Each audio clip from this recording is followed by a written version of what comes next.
বন্ধুরা, দ্বিতীয় টি-20 ম্যাচে দক্ষিণ আফ্রিকার কাছে লজ্জাজনক হারের পর ক্ষুব্ধ ভারতীয় অধিনায়ক সূর্যকুমার যাদব তৃতীয় টি-20 ম্যাচের জন্য ভারতীয় একাদশে বিরাট পরিবর্তন এনেছেন। দ্বিতীয় টি-20 ম্যাচে ৫১ রানের বড় ব্যবধানে হারের পর সূর্যকুমার যাদব সেই সব খেলোয়াড়দের প্লেইং 11 থেকে বাদ দিয়েছেন যাদের পারফরমেন্স গত ম্যাচে খারাপ ছিল এবং তাদের জায়গায় এমন বিপজ্জনক খেলোয়াড়দের অন্তর্ভুক্ত করেছেন যার ফলে তৃতীয় টি-20 ম্যাচে ভারতের জয় নিশ্চিত বলে মনে করা হচ্ছে। অধিনায়ক সূর্যকুমার যাদব এমন একটি ব্যাটিং অর্ডার তৈরি করেছেন যেখানে টি-20 ফরম্যাটের বিপজ্জনক খেলোয়াড়রা রয়েছে যারা এটাই ভারতকে ম্যাচ জেতাতে পারে। অন্যদিকে বোলিং অর্ডারে এমন সব বিপজ্জনক এবং শক্তিশালী বোলারদের অন্তর্ভুক্ত করা হয়েছে যারা দক্ষিণ আফ্রিকার ব্যাটসম্যানদের নাকা নিচোবানি খাইয়ে দেবে। এই কারণেই ক্যাপ্টেন সূর্যকুমার যাদব নতুন করে তার প্লেইং 11-এ এমন সব বিপজ্জনক ও মারাত্মক খেলোয়াড়দের দলে সুযোগ দিয়েছেন যাদের অন্তর্ভুক্তির পর দক্ষিণ আফ্রিকার বিরুদ্ধে তৃতীয় টি-20 ম্যাচের জন্য ভারতীয় দলের প্লেইং 11 আরও শক্তিশালী হয়ে উঠেছে। আর এটা দেখার পর দক্ষিণ আফ্রিকার দলের ক্যাপ্টেন এইডেন মার্করামের ঘাম ছুটে গেছে। তাহলে বন্ধুরা, দ্বিতীয় টি-20 ম্যাচে দক্ষিণ আফ্রিকার কাছে এমন লজ্জাজনক হারের পর এখন তৃতীয় টি-20 ম্যাচে দক্ষিণ আফ্রিকাকে পিষে ফেলার জন্য ক্যাপ্টেন সূর্যকুমার যাদব তার প্লেইং 11-এ কোন কোন 11 জন বিপজ্জনক এবং মারাত্মক খেলোয়াড়কে শামিল করেছেন। সূর্যকুমার যাদবের দ্বিতীয় টি-20 ম্যাচের সম্পূর্ণ প্লেইং 11টাই আপনাদের দেখাবো। তার আগে আপনাদের সবার কি মনে হয়, ভারত কি পারবে তৃতীয় ম্যাচে দক্ষিণ আফ্রিকাকে হারিয়ে সিরিজে এগিয়ে যেতে? কমেন্ট জানাতে ভুলবেন না। তাহলে চলুন বন্ধুরা, আর বেশি সময় নষ্ট না করে আজকের আকর্ষণীয় ভিডিওটি শুরু করা যাক। বন্ধুরা, ভারত এবং দক্ষিণ আফ্রিকার মধ্যে তৃতীয় টি-20 ম্যাচটি হিমাচল প্রদেশের ধরমশালা ক্রিকেট স্টেডিয়ামে খেলা হবে। এই তৃতীয় টি-20 ম্যাচটি অত্যন্ত রোমাঞ্চকর এবং প্রতিদ্বন্দ্বিতাপূর্ণ হতে চলেছে। ভারতীয় দলের জন্য এই ম্যাচটি খুবই গুরুত্বপূর্ণ, কারণ উভয় দলই সিরিজে ১-১ সমতায় রয়েছে। এই ম্যাচে যে দল জিতবে তারা সিরিজে ২-১ ব্যবধানে এগিয়ে যাবে। যদি ভারতীয় দল তৃতীয় টি-20 ম্যাচে হেরে যায় তবে সিরিজ জেতার জন্য বাকি দুটি ম্যাচেই তাদের জিততে হবে। অর্থাৎ ভারতীয় দলের জন্য প্রতিটি ম্যাচই এখন ডু অর ডাই এর মতো। তাই অধিনায়ক সূর্যকুমার যাদব কোনো ঝুঁকি নিতে চান না এবং খারাপ পারফর্ম করা খেলোয়াড়দের প্লেইং 11 থেকে সরাসরি বাদ দিয়েছেন এবং তৃতীয় টি-20 ম্যাচে একটি ভয়ঙ্কর প্লেইং 11 তৈরি করেছেন। তাহলে এইবার আসুন জেনে নেওয়া যাক অধিনায়ক সূর্যকুমার যাদব ক্ষোভে এসে তার প্লেইং 11-এ কোন কোন বড় পরিবর্তন করেছেন। সবার প্রথমে অধিনায়ক সূর্যকুমার যাদব ওপেনিংয়েই সবচেয়ে বড় পরিবর্তন এনেছেন। শুভমান গিলকে প্লেইং 11 থেকে বাদ দিয়ে তার জায়গায় সঞ্জু স্যামসনকে অন্তর্ভুক্ত করেছেন, কারণ শুভমান গিল প্রথম টি-20-তে ৪ রানে এবং দ্বিতীয় টি-20-তে 0 রানে আউট হয়েছিলেন। অন্যদিকে সঞ্জু স্যামসন টি-20 ফরম্যাটের অন্যতম বিপজ্জনক ব্যাটসম্যান এবং দক্ষিণ আফ্রিকার বিপক্ষে তার পারফরম্যান্স দুর্দান্ত। তিনি প্রোটিয়াদের বিরুদ্ধে তার শেষ টি-20 ম্যাচে একটি সেঞ্চুরিও করেছিলেন। তাই ক্যাপ্টেন সূর্যকুমার যাদব এই ম্যাচে গিলকে বসিয়ে তার জায়গায় সঞ্জু স্যামসনকে দলে শামিল করেছেন এবং তার সঙ্গে দ্বিতীয় ওপেনার ব্যাটসম্যান হিসেবে অধিনায়ক সূর্যকুমার যাদব আবারও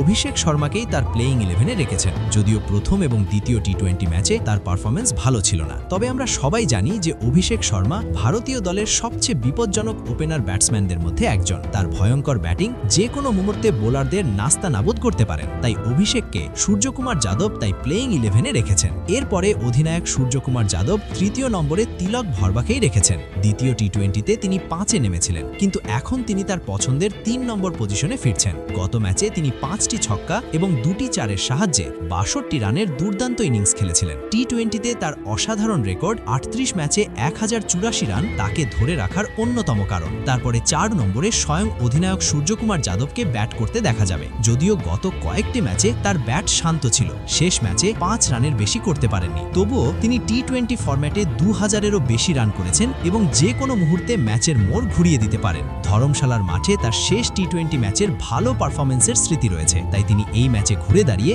ভারতকে ম্যাচ জেতাবেন। তারপরে 5 নম্বরে কোনো পরিবর্তন করা হয়নি এবং হার্দিক পান্ডিয়াকে রাখা হয়েছে। গত ম্যাচে তিনি 20 রান করলেও হার্দিক ভারতীয় দলের সবচেয়ে বিপজ্জনক অলরাউন্ডার এবং যখন দলের মান সম্মানের প্রশ্ন আসে তখন তিনি ব্যাট বল উভয় ক্ষেত্রেই দুর্দান্ত পারফর্ম করেন। প্রথম ম্যাচে অসাধারণ খেলেছিলেন, যদিও সেই তুলনায় দ্বিতীয় ম্যাচ সেই পারফরমেন্সটা পায়নি, তবে আশা করতেই পারি তৃতীয় তিনি ব্যাট বল উভয় ক্ষেত্রেই ভয়ঙ্কর হয়ে উঠবেন। তারপরে লোয়ার অর্ডারে 6 নম্বরে অধিনায়ক সূর্যকুমার যাদব জিতেশ শর্মাকে অন্তর্ভুক্ত করেছেন। প্রথম টি-20 ম্যাচে তিনি মাত্র 5 বলে 10 রান এবং দ্বিতীয় টি-20 ম্যাচে 17 বলে 27 রানের গেম চেঞ্জার ইনিংস খেলেছিলেন। তাই একজন ফিনিশার হিসেবে অধিনায়ক সূর্যকুমার যাদব তার এই তৃতীয় টি-20 ম্যাচের প্লেইং 11-এ জিতেশ শর্মাকে রেখেছেন। তারপরে 7 নম্বরে ক্যাপ্টেন সূর্যকুমার যাদব আবারও ভারতীয় দলের সবচেয়ে ভালো অলরাউন্ডার অক্ষর প্যাটেলকে তার প্লেইং 11-এ রেখেছেন। প্রথম এবং দ্বিতীয় টি-20 ম্যাচে তার পারফরমেন্স অসাধারণ অসাধারণ ছিল। ব্যাট বল তার অলরাউন্ড দক্ষতা তাকে সব সময় এগিয়ে রাখে, তাই তাকে ক্যাপ্টেন সূর্যকুমার যাদব দলে রেখেছেন। এরপরে 8 নম্বরে ক্যাপ্টেন সূর্যকুমার যাদব শিবম দুবেকে প্লেইং 11 থেকে বাদ দিয়ে তার জায়গায় ওয়াশিংটন সুন্দরকে অন্তর্ভুক্ত করেছেন। ওয়াশিংটন সুন্দর টিমের সবচেয়ে বিচক্ষণ নির্বাচন খেলোয়াড়, যিনি টিমের ব্যালেন্স 100% ঠিক করে দেন। কেন? কারণ তিনি স্পিন বোলিং করেন, পাওয়ার প্লেতে ওভার বের করেন, ব্যাটিংও করতে পারেন, উইকেটও নেন, একজন টি-20 স্পেশালিস্ট খেলোয়াড়। তাই তাকেই ক্যাপ্টেন সূর্যকুমার যাদব দলে সুযোগ দিয়েছেন। তারপরে 9 নম্বরে ক্যাপ্টেন সূর্যকুমার যাদব স্পিনের জাদুকর বরুণ চক্রবর্তীকেই তার প্লেইং 11-এ অন্তর্ভুক্ত করেছেন। বরুণ চক্রবর্তী প্রথম এবং দ্বিতীয় টি-20 ম্যাচে তার পারফরম্যান্সও দারুণ ছিল। দ্বিতীয় টি-20 ম্যাচে তিনিই দলের হয়ে 2টো গুরুত্বপূর্ণ উইকেট নিয়েছিলেন, তাই তার প্রতি ক্যাপ্টেন সূর্যকুমার যাদব আবারও ভরসা করছেন। এবং সবশেষে 10 এবং 11 নম্বরে ক্যাপ্টেন সূর্যকুমার যাদব রেখেছেন জসপ্রীত বুমরা এবং আর্শদীপ সিংকে। বুমরা সম্পর্কে কিছু বলা মানে সূর্যকে প্রদীপ দেখানোর মতো। ভারতের সবচেয়ে বড় বোলার। গত দ্বিতীয় টি-20 ম্যাচে তার প্রদর্শন খুব ভালো ছিল না, তবে বুমরা বিশ্বের সবচেয়ে বড় টি-20 স্পেশালিস্ট বোলার, তাই আশা করতেই পারি আগামী ম্যাচে বুমরা ভয়ঙ্কর কামব্যাক করে ভারতকে ম্যাচ জেতাবে। এবং অন্যদিকে আর্শদীপ সিংকে বাদ দিয়ে তার জায়গায় হর্ষিত রানাকে দলে অন্তর্ভুক্ত করেছেন, কারণ আর্শদীপ সিং দ্বিতীয় টি-20 ম্যাচে খুব বাজে খেলেছেন। একই ওভারে তিনি 7টা পরপর ওয়াইড এবং খুব বাজে বোলিং করেছেন, তাই ক্যাপ্টেন সূর্যকুমার যাদব বুমরা পরে হর্ষিত রানাকে এই ম্যাচে সুযোগ দিয়েছেন। তো এই ছিল বন্ধুরা ক্যাপ্টেন সূর্যকুমার যাদবের ঘোষিত তৃতীয় টি-20 ম্যাচে ভারতের প্লেইং 11। আপনাদের কি মনে হয় এই ম্যাচে ভারতের প্লেইং 11 কেমন হওয়া উচিত? এই ম্যাচে নতুন করে কাদের সুযোগ দেওয়া উচিত এবং ভারত কি পারবে এই দল নিয়ে দক্ষিণ আফ্রিকাকে হারিয়ে সিরিজে এগিয়ে যেতে? এই বিষয়ে আপনার কি মতামত কমেন্ট বক্সে লিখে জানাতে ভুলবেন না।